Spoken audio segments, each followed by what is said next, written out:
I can do this. I can. I'm an actor. I went to school and classes. Hey everybody, welcome to another episode of Jaina Solo Says. Today we're going to talk about actually one of the best comedies that I think is currently around, and that is the wonderful show Brooklyn Nine-Nine. For those who aren't aware of what that is, it's a show that was originally on Fox, I think got picked up by Hulu, and it's an amazing, funny comedy starring Jake Peralta, who is like this beat cop. He loves being a cop, but he's kind of a kooky, silly, comedic guy, and he's got this great foil, which is his captain, Braugher? Something very close to that, who's very serious, almost like robotic, serious Peralta. And so, you know, they're this great foil buddy cop relationship, although he's his captain, not his actual partner.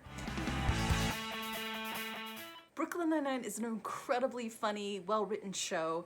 The guy who plays Jake Peralta is from SNL, and I think Chelsea Peretti, who I'm told I look a little bit alike, is actually, I think, a writer and actor on the show, very similar a la The Office.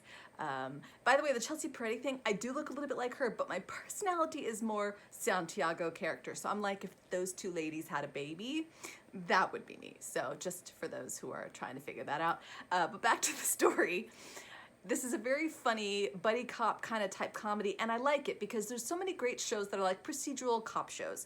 Love that. I mean, you got your, you know, CSIs, your Law and Orders, which have that cop component, but I love comedies that, like Scrubs, where it's both realistic in what they talk about, but also has that comedy, that levity, and those kind of interpersonal day-to-day relationship stuff that we love. I mean, some of my favorite shows are just about day-to-day things, you know, Friends, Big Bang Theory, The Office. Nothing too crazy happens, but you know, it's that camaraderie, those relationships, those quirky characters, and Brooklyn Nine-Nine has that in abundance.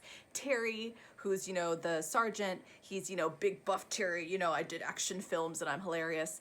He really gets to shine in a comedic way, which I don't think he always gets a chance to do because he's more of an action actor. And there's so much fun about it, but they also do with real cases, and it takes place in New York, so that's very fun because you get that kind of, this in certain very special cities, the city itself is almost like a character. So this is about, you know, almost like a love letter to New York, but they also poke fun at it, how it's dirty, how there's so much crime, how there's like all these low lives and snitches. It really appeals to many demographics you wouldn't actually think it would appeal to. I, for instance, am, you know, a girl in her younger years, but a cop show is not necessarily going to be like, oh, Emily loves cop shows. It's actually really widespread and interesting. My mom, who I didn't think, like, I love trying to get my family members and friends hooked on my favorite shows because it's a great bonding experience. My mom loves this show. Like, I got her hooked on it. She thinks it's one of the funniest things she's ever seen. And my mom and I, we do not always have the same interests in, like, TV. So I think that's a really great attribute to, like, the writing and the storytelling.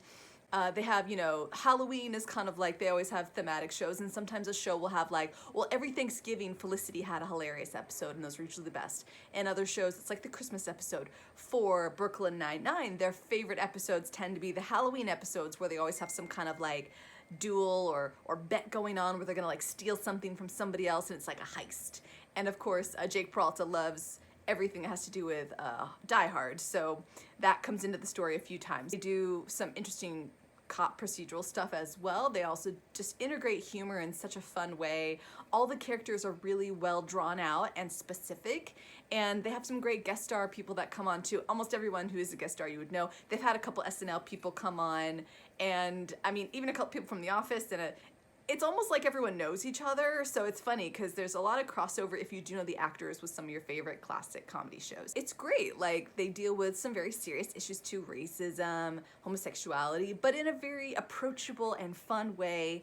And like I said, you're never like bored, and the character of Jake is one of the funniest. Like, he's a very engaging, adorable, kind of annoying but hilarious guy, and I just think that that character has been fleshed out so well, and his dynamic with the captain is so perfect, like opposites to the core. And then like when the captain breaks down into something Jake like freaks out like, oh my gosh, the captain is breakdancing. Like, it's really cute, and I definitely think you should check it out. So I forget how many seasons there are now. I want to say like 6, but it's definitely worth, you can see it on Hulu for free if you have a Hulu subscription, and Fox might even have it somewhere, but my guess is Hulu bought them out, so probably not.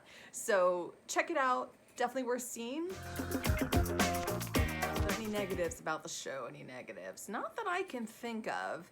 It's never like bloody or like inappropriate. Like they do show some crime scene photos, but it's definitely not in that tone or that vein, so you don't have to worry about it being inappropriate for kids. There's no swearing. You know, adult relationships and topics are even done pretty well. So, and that's kind of funny too, because Jake's a bit of a child in a lot of his personality, so it's, you know, sometimes he can't be serious in certain ways or like do adulty things, and that's part of the funniness that is Jake. So check out Brooklyn Nine-Nine. I think you'd really enjoy it. Jaina Solo would definitely recommend the show. It's one of the best and well-written things that's just kind of funny and comes out of nowhere. So I think all ages and genders will enjoy, and we'll see you next time on Jaina Solo Says.